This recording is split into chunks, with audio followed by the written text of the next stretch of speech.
So as Ashok was saying, you need some underpinning technology to develop, the kind of horizontal e-science application. That has been addressed by the previous working groups, and not only science but also e-society at large.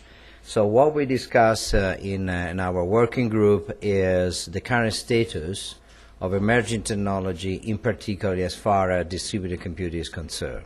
So in any kind of e-science, e-government, e-whatever, you really need a solid, efficient, cost-effective distributed computing infrastructure. So I'm particularly pleased to be in India this week, since I was associated with a previous similar initiative to the India spirit, to the one called Monsoon. So I was here about 4 or 5 years ago, at the time of another India event, and basically at that time the hot topic, the status of the art for distributed computing infrastructure in Europe were grid computing.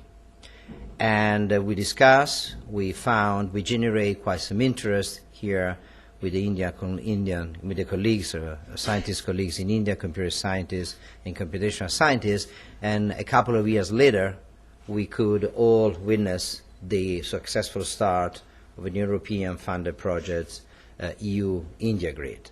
So today I'm leading the next generation of distributed computing, one of the leading projects called Venus-C, and that is pushing forward the next reincarnation of distributed computing. All of you who have been around high performance distributed computing long enough, you remember that we are talking a few years ago of meta computing, cluster computing, and then eventually over the last 10 years, from the end of the 90s, early 2000, until basically still now, we have seen this emergence of grid computing, including projects in India, as I was mentioning before. So now we move a step forward. We try to address issues like, the end of the Moore's law, issues like, being a more energy effective, environmental friendly, and also much more friendly towards the end users.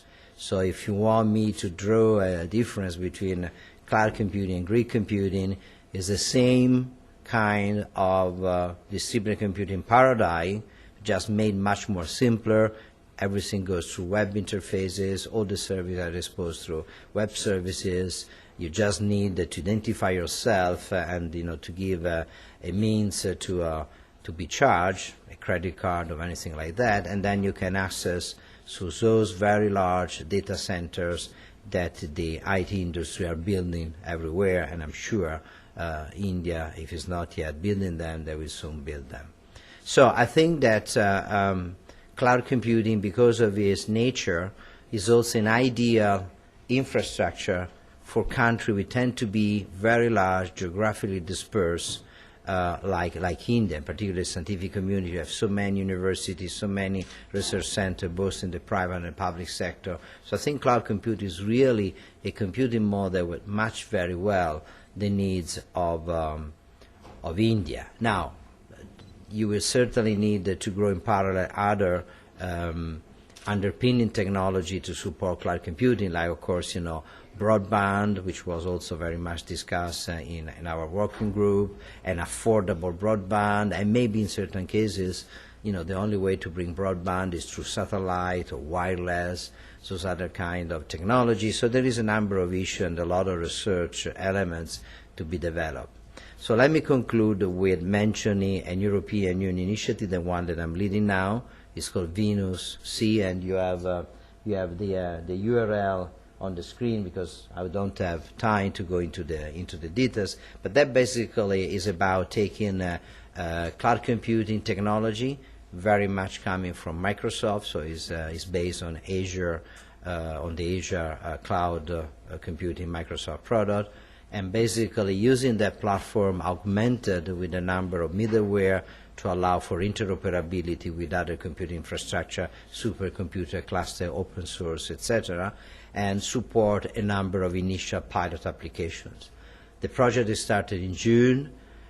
It will hopefully have a first release of the platform and the first prototype application by the end of this calendar year, early next year. And at that point, we will launch an open call inviting other application to come over, and we have a little budget allocated for that is going to complement our education and training capability.